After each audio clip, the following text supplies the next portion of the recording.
പള്ളികളിൽ കുട്ടികളെ കൊണ്ടുവരുന്നതിനെക്കുറിച്ച് പലപ്പോഴും പല സംസാരങ്ങളും നമ്മൾ കേൾക്കാറുണ്ട് അല്ലേ? ചിലർക്കതൊരു ശല്യമായി തോന്നും, മറ്റു ചിലർക്കത് സന്തോഷമുള്ള കാര്യമായിരിക്കും. അപ്പോൾ രക്ഷിതാക്കൾക്കും പള്ളിയിലുള്ള മറ്റുള്ളവർക്കും എപ്പോഴും ഒരു സംശയമാണ്, എന്താണ് ഇതിൻ്റെ ഒരു ശരി? ഇസ്ലാം ഇതിനെപ്പറ്റി എന്താണ് പറയുന്നത്? നമുക്കിതൊന്ന് വിശദമായി നോക്കാം. ശരി, അപ്പോൾ ഈ ഒരു വിഷയത്തെ നമ്മൾ എങ്ങനെയാണ് സമീപിക്കാൻ പോകുന്നതെന്ന് നോക്കാം. നമ്മൾ ആദ്യം തന്നെ ആ പ്രധാന ചോദ്യത്തിൽ നിന്ന് തുടങ്ങും. പിന്നെ ഇതിലെ ഔദ്യോഗിക വിധി എന്താണെന്ന് പരിശോധിക്കും.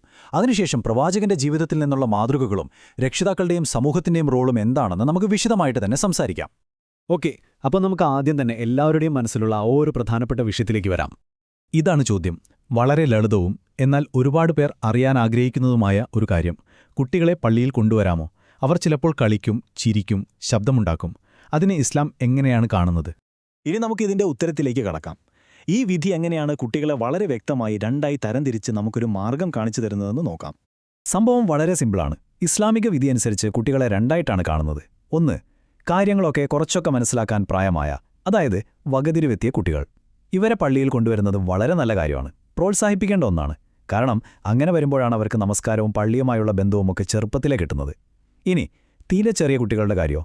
ഒന്നും തിരിച്ചറിയാൻ പ്രായമാവാത്ത കുട്ടികളെ കൊണ്ടുവരുന്നതും അനുവദനീയമാണ്. അതിനൊരു വിലക്കുമില്ല. ഇവിടെ നമ്മൾ മനസ്സിലാക്കേണ്ട ഒരു പ്രധാന കാര്യം, ഇത് വെറുമൊരു നിയമം മാത്രമല്ല.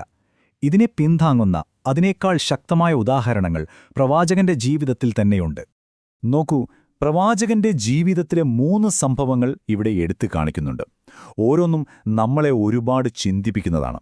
പേരക്കുട്ടിക്ക് വേണ്ടി സുജൂദ് നീട്ടിക്കൊടുത്തതും, നമസ്കരിക്കുമ്പോൾ പേരക്കുട്ടിയെ എടുത്ത് നടന്നതും, എന്തിന് പ്രസംഗം പാതി വഴിയിൽ നിർത്തി കുട്ടിയെ ഓടിച്ചെന്ന് കെട്ടിപ്പിടിച്ചതുമൊക്കെ അതിനുദാഹരണങ്ങളാണ്.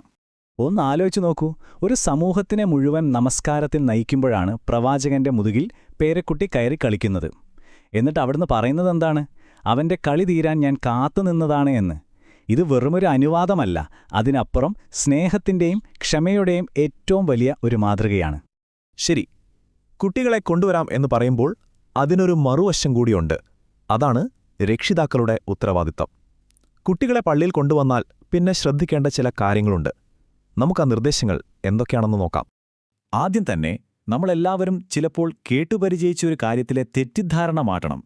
കുട്ടികളെ പള്ളിയിൽ നിന്ന് അകറ്റി നിർത്തണം എന്ന രീതിയിൽ പ്രചരിക്കുന്ന ഒരു ഹദീസുണ്ട്. എന്നാൽ അത് വളരെ ദുർബലമാണെന്നും ഒരു തെളിവായി പരിഗണിക്കാനാവില്ലെന്നുമാണ് പണ്ഡിതന്മാർ വ്യക്തമാക്കുന്നത്. അപ്പോൾ പിന്നെ എന്താണ് ചെയ്യേണ്ടത്? രക്ഷിതാക്കൾക്കുള്ള നിർദ്ദേശങ്ങൾ വളരെ വ്യക്തമാണ്. കുട്ടികളെ അവരുടെ ഇഷ്ടത്തിന് വിടുക എന്നല്ല ഇതിനർത്ഥം. മറിച്ച് അവരെ ശ്രദ്ധിക്കുക. പള്ളിയുടെ പവിത്രതയെയും അവിടുത്തെ മര്യാദകളെയും കുറിച്ച് സ്നേഹത്തോടെ അവർക്ക് മനസ്സിലാക്കി കൊടുക്കുക. നമ്മൾ സ്വന്തം കാര്യങ്ങൾ നോക്കിയിരിക്കുമ്പോൾ കുട്ടികൾ മറ്റുള്ളവർക്ക് ശല്യമാവുന്നില്ല എന്ന് ഉറപ്പുവരുത്തേണ്ടത് രക്ഷിതാക്കളുടെ കടമയാണ്. ഇനി ഈയൊരു ഉത്തരവാദിത്തം രക്ഷിതാക്കളുടെ തലയിൽ മാത്രം വെച്ചു കൊടുക്കാനുള്ളതല്ല. പള്ളിയിലുള്ള ഓരോരുത്തർക്കും, അതായത് ആ സമുദായത്തിന് മുഴുവനായി ഇതിലൊരു പങ്കുണ്ട്. കുട്ടികളല്ലേ, അവര് ചിലപ്പോൾ ശബ്ദമുണ്ടാക്കും, ഓടിച്ചാടി കളിക്കും. അത് സ്വാഭാവികമാണ്.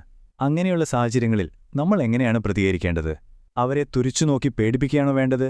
അതോ ഒരു പുഞ്ചിരിയോടെ, ദയോടെ അടുത്തു വിളിച്ച് കാര്യം പറഞ്ഞു കൊടുക്കുകയാണോ വേണ്ടത്?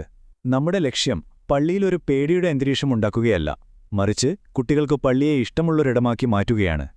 ഈ വിഷയത്തിലെ ഏറ്റവും ശക്തമായൊരു താക്കീത് അല്ലെങ്കിൽ ഒരു ഓർമ്മപ്പെടുത്തൽ ഇതാണ്. പ്രത്യേകിച്ച് പള്ളിയുടെ കാര്യങ്ങൾ നോക്കി നടത്തുന്നവരോടാണ് ഈ നിർദ്ദേശം.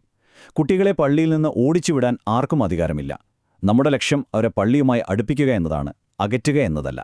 അപ്പോൾ അവസാനം നമ്മൾ സ്വയം ചോദിക്കേണ്ട ഒരു ചോദ്യമുണ്ട്. നമ്മുടെ പള്ളികൾ, അവ കുട്ടികൾക്കിഷ്ടപ്പെടുന്ന, സന്തോഷത്തോടെ ഓടിവരാൻ തോന്നുന്നൊരിടമാണോ?